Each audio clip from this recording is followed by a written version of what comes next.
আজকে আরাফার দিন আসরের নামাজের পরে কষ্ট করে 3 বার দোয়াটি পড়ুন। জীবনের সমস্ত গুনাহগুলো আল্লাহ মাফ করে দিবেন, সকল হাজত পূরণ করবেন, মনের আশা পূরণ করবেন, রিজিক দিবেন, গাইবী সাহায্য পাঠাবেন।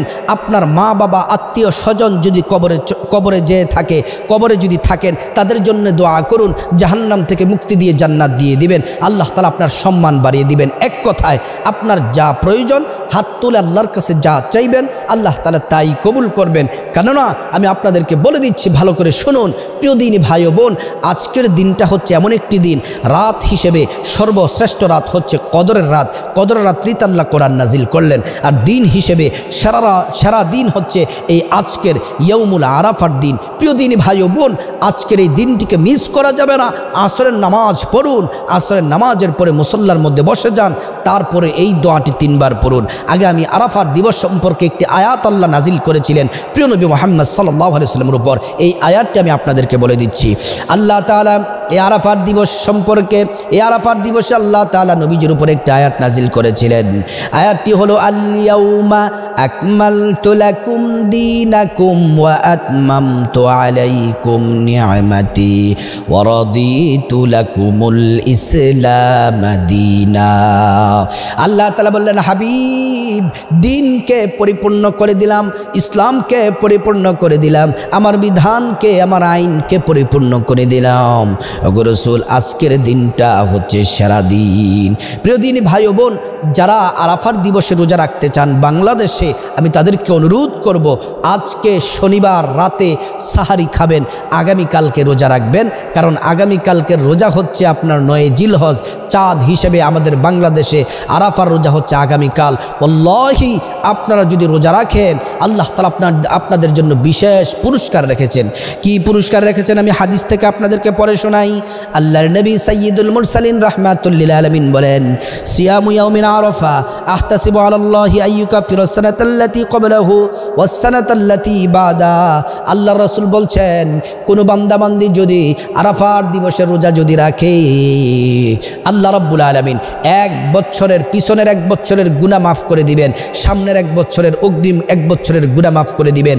মুহাদ্দিসিনে কেরাম হাদিসের ব্যাখ্যা করতে গিয়ে বলেন, জগৎবাসী শোনো, অগ্রিম 1 বছরের গুনাহ মাফ করবে মানে হলো আল্লাহ তাআলা তোমার যে হায়াত আল্লাহ তাআলা বরাদ্দ করেছিলেন, ওই হায়াতের মধ্যে 1 বছর বরকত বাড়ায়া 1 বছর হায়াত তোমাকে বাড়িয়ে দেওয়া হবে।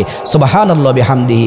প্রিয় দিনী ভাই ও বোন, যাদের মা বাবা কবরে চলে গেছে, স্বামী স্ত্রী কবরে চলে গেছে, ভাই বোন কবরে চলে গেছে, আসরের নামাজের পরে দোয়াটি পড়ে আল্লাহর কাছে হাত তুলে চোখের পানি ছেড়ে দেন। কারণ ওই দিন, আজকের দিনে আরাফার দিবসে আল্লাহ তাআলা জাহান্নামী বান্দাদেরকে ক্ষমা করে দেন।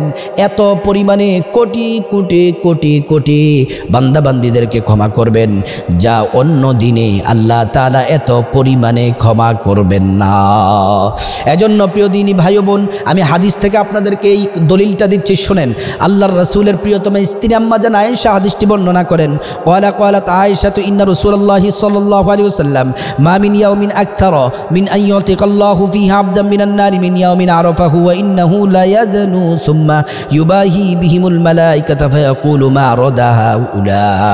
আমাদের নবীজির স্ত্রী বলেন, আল্লাহর রাসূল সাল্লাল্লাহু আলাইহি ওয়াসাল্লাম বলছেন, আজকের এই আরাফার দিবসে আল্লাহ তাআলা এত অধিক পরিমাণে বান্দাদেরকে, বান্দিদেরকে, নারীদেরকে, পুরুষদেরকে আল্লাহ তাআলা জাহান্নাম থেকে মুক্তি দিবেন, অন্য কোনো দিন এত পরিমাণে মুক্তি দিবেন না।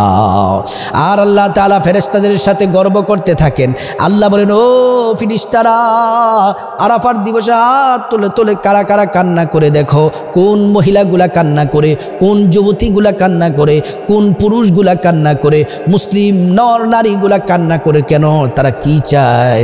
তারা যদি টাকা চায় টাকা দিব, সম্মান চাইলে সম্মান দিব, রিজিক চাইলে রিজিক দিব, তারা যদি গুনাহ মাফ চায় গুনাহ মাফ করব, জান্নাত চাইলে জান্নাত দিব, প্রয়োজন সব পূরণ করে দিব। এজন্য প্রিয় দিনী ভাই বোন, আজকে আপনারা আসরের নামাজের পরে কষ্ট করে 3 বার এই দোয়াটি পড়েন। আর নবীজি বলছেন আরাফার দিবসে এই দোয়াটি বেশি বেশি করে পাঠ করার জন্য। আসরের নামাজের পরে মুসল্লায় বসে যান, পুরুষ যারা আছে মসজিদে বসে যান, আর নারী যারা আছেন বাসা বাড়িতে বসে যান। প্রথমে 3 বার দুরূদ পড়বেন। করবেন। নামাজের যে দুরুদ আছে এই দুরুদটি পারলে আপনারা পড়বেন, আল্লাহুম্মা সাল্লি আলা মুহাম্মাদ ওয়া আলা আলি মুহাম্মাদ, নামাজের দুরুদটি পড়বেন। আর যদি নামাজের দুরুদটি যদি না পড়েন, কমপক্ষে ছোট্ট দুরুদটি পড়বেন, সাল্লাল্লাহু আলাইহি ওয়াসাল্লাম, সাল্লাল্লাহু আলাইহি ওয়াসাল্লাম, সাল্লাল্লাহু আলাইহি ওয়াসাল্লাম। কেননা আপনি যদি দুরুদ না পড়েন, আপনি যতই ইবাদত করেন না কেন আসমানি ঝুলে থাকে। আর প্রিয় নবী মুহাম্মদ সাল্লাল্লাহু আলাইহি ওয়াসাল্লামের উপর দুরুদ পড়লে সাথে সাথে দোয়া ইবাদত আল্লাহর কাছে পৌঁছে যায়।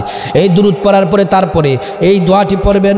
নবীজি সাল্লাল্লাহু আলাইহি ওয়াসাল্লাম বলছেন, দোয়াটি হলো লা ইলাহা ইল্লাল্লাহু ওয়াহদাহু লা শারীকা লাহু লাহুল মুলকু ওয়া লাহুল হামদ ওয়া হুয়া আলা কুল্লি শাইইন কাদির। আমি আবারও বলে দিচ্ছি, লা ইলাহা ইল্লাল্লাহু ওয়াহদাহু লা শারীকা লাহু লাহুল মুলকু ওয়া লাহুল হামদ ওয়া হুয়া আলা কুল্লি শাইইন কাদির।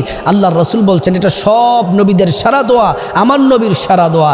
এই দোয়া পড়লে আল্লাহ তাআলা গুনাহ মাফ করে দেবেন, মনের আশা পূরণ করবেন, প্রয়োজন পূরণ করবেন। তারপর আবার দুরূদ পড়বেন যতবার পারেন, সাল্লাল্লাহু আলাইহি ওয়াসাল্লাম, সাল্লাল্লাহু আলাইহি ওয়াসাল্লাম, সাল্লাল্লাহু আলাইহি ওয়াসাল্লাম।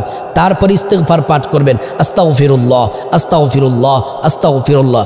ইস্তিগফার পড়ার পর হাত তুলবেন, হাত তুলে চোখের পানি ছেড়ে দিবেন, আল্লাহকে বলবেন, আল্লাহ ক্ষমা করে দেন, আল্লাহ ক্ষমা করে দিবেন। রিজিক দেন, রিজিক দিবেন। সম্মান চাইবেন, সম্মান দিবেন। গুনাহ মাফ চাইবেন, আল্লাহ গুনাহ মাফ করবেন। জান্নাত চাইবেন, জান্নাত দিবেন। আল্লাহ তাআলার কাছে যত হাজত আছে সব কথা বলেন, প্রত্যেকটা হাজত আল্লাহ তাআলা পূরণ করে দিবেন। এজন্য প্রিয় দিনী ভাই বোন, আজকে এবং আগামীকালকে আসরের পরে আমলটি করতে থাকুন। আল্লাহ পাক রব্বুল আলামিন যেন আমাদের প্রত্যেকের হাজত পূরণ করেন, আমাদের গুনাহ মাফ করে দেন এবং আমাদেরকে যেন বিনা হিসেবে জান্নাতের মেহমান হিসেবে কবুল করেন। আমাদের আম্মা আব্বা, আত্মীয় স্বজন, শ্বশুর শাশুড়ি, আওলাদ বংশধর যাদের কবরবাসী হয়ে গেছে সকলকে যেন আজকে এই দিনে যেন আল্লাহ তাআলা ক্ষমা করে দেন। প্রিয় দিনী ভাই বোন, আমরা আসরের পরে আমলটি করব আজকে এবং আগামীকাল। আল্লাহ তাআলা আমাদেরকে বেশি বেশি করে আমল করার আল্লাহ তাআলা তৌফিক দান করুন।